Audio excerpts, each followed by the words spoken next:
যদি আপুনি Microsoft ৱৰ্ডত expert হ'ব বিচাৰিছে তেনেহ'লে এই ভিডিঅ'টো আপোনাৰ বাবে। আজি আমি শিকিম মাইক্ৰ'ছফ্ট ৱৰ্ড 2016ৰ হোম টেবৰ আণ্ডাৰত থকা পেৰাগ্ৰাফ ব্লকৰ অপশ্যনবোৰৰ বিষয়ে। এজন ৱৰ্কিং প্ৰফেচনেল হিচাপে পেৰাগ্ৰাফ ছেটিংছৰ বিষয়ে জনাটো খুবেই ইম্পৰ্টেণ্ট। লাষ্ট ভিডিঅ'ত আমি শিকিছিলোঁ মাইক্ৰ'ছফ্ট ৱৰ্ড 2016ৰ হোম টেবৰ আণ্ডাৰত থকা ফ্ৰণ্ট ব্লকৰ অপশ্যনবোৰৰ বিষয়ে। যদি আপুনি সেই ভিডিঅ'টো চোৱা নাই তেনেহ'লে ডেছক্ৰিপশ্যনৰ লিংকটো দি দিছোঁ, তাৰ পৰা চাব পাৰিব।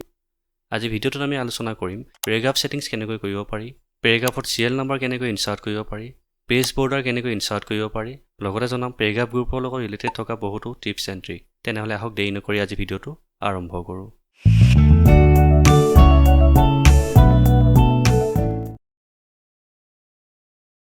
পেৰাগ্ৰাফ সদায় লেফ্ট ছাইডৰ পৰা ষ্টাৰ্ট হয় আৰু নাম্বাৰবোৰ সদায় ৰাইট ছাইডৰ পৰা ষ্টাৰ্ট হয়।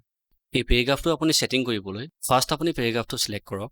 যদি আপুনি এই পেৰাগ্ৰাফটো লেফ্ট ছাইডে এলাইন কৰিব বিচাৰিছে তেনেহ'লে পেৰাগ্ৰাফ গ্ৰুপৰ ভিতৰত থকা এলাইন লেফ্ট অপশ্যনত ক্লিক কৰক। দেখিছে পেৰাগ্ৰাফৰ লাইনবোৰ লেফ্ট ছাইডে সমান হৈছে আৰু এই লেফ্ট ছাইডে এলাইন কৰিবলৈ আপুনি শ্বৰ্টকাট কি Ctrl+L ইউজ কৰিব পাৰে। ঠিক তেনেদৰে যদি আপুনি এই পেৰাগ্ৰাফটো ৰাইট ছাইডে এলাইন কৰিব বিচাৰিছে তেনেহ'লে এই পেৰাগ্ৰাফ গ্ৰুপৰ ভিতৰত থকা এলাইন ৰাইট অপশ্যনত আপুনি ক্লিক কৰক। দেখিছে পেৰাগ্ৰাফৰ লাইনবোৰ ৰাইট ছাইডে সমান হৈছে আৰু এই পেৰাগ্ৰাফটো আপুনি ৰাইট ছাইডে এলাইন কৰিবলৈ শ্বৰ্টকাট কি Ctrl+R ইউজ কৰিব পাৰে।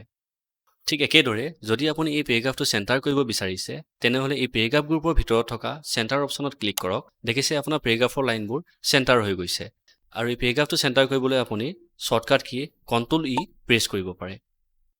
আৰু এই পেৰাগ্ৰাফটো যদি আপুনি জাষ্টিফাই নাইবা পেৰাগ্ৰাফৰ লাইনবোৰ যদি আপুনি দুইটা ছাইডে সমান কৰিব বিচাৰিছে তেনেহ'লে এই পেৰাগ্ৰাফ গ্ৰুপৰ ভিতৰত থকা জাষ্টিফাই অপশ্যনত ক্লিক কৰক।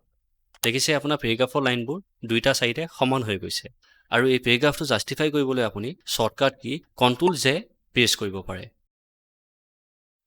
পেৰাগ্ৰাফ গ্ৰুপৰ ভিতৰত থকা এই সৰু অপশ্যনটোক কোৱা হয় লাইন এণ্ড পেৰাগ্ৰাফ স্পেচিং। ইয়াতে ক্লিক কৰি আপুনি এই পেৰাগ্ৰাফৰ মাজত থকা ডিষ্টেন্স কম বেছি কৰাব পাৰে। লগতে ইয়াতে ক্লিক কৰি আপুনি এই পেৰাগ্ৰাফৰ মাজত থকা লাইনবোৰৰ ডিষ্টেন্সো কম বেছি কৰাব পাৰে।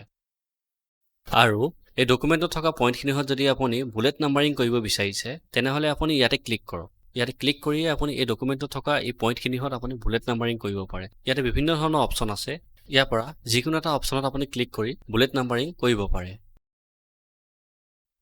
আৰু যদি আপুনি এই বুলেট নাম্বাৰবোৰ চিৰিয়েল নাম্বাৰলৈকে কনভাৰ্ট কৰিব বিচাৰিছে তেনেহ'লে এই নাম্বাৰিং অপশ্যনত ক্লিক কৰক আৰু ইয়াৰ পৰা যিকোনো এটা নাম্বাৰ ফৰ্মেটত ক্লিক কৰি আপুনি চিৰিয়েল নাম্বাৰ ইনচাৰ্ট কৰিব পাৰে।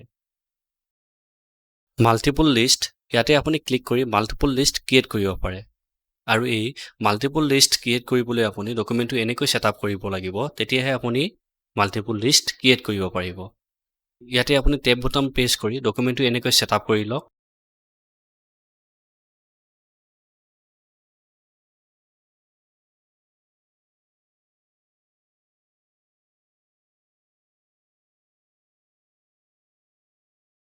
ইয়াৰ পিছত আপুনি মাল্টিপল লিষ্টত ক্লিক কৰক।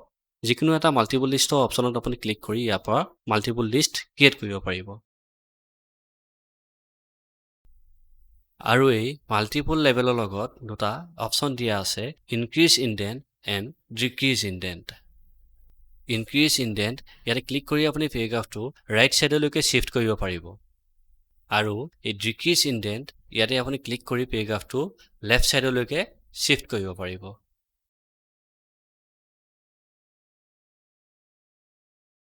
শ্বেডিং ইয়াতে ক্লিক কৰি আপুনি এই ডকুমেণ্টত থকা ৱৰ্ডবোৰৰ বেকগ্ৰাউণ্ড কালাৰ দিব পাৰিব।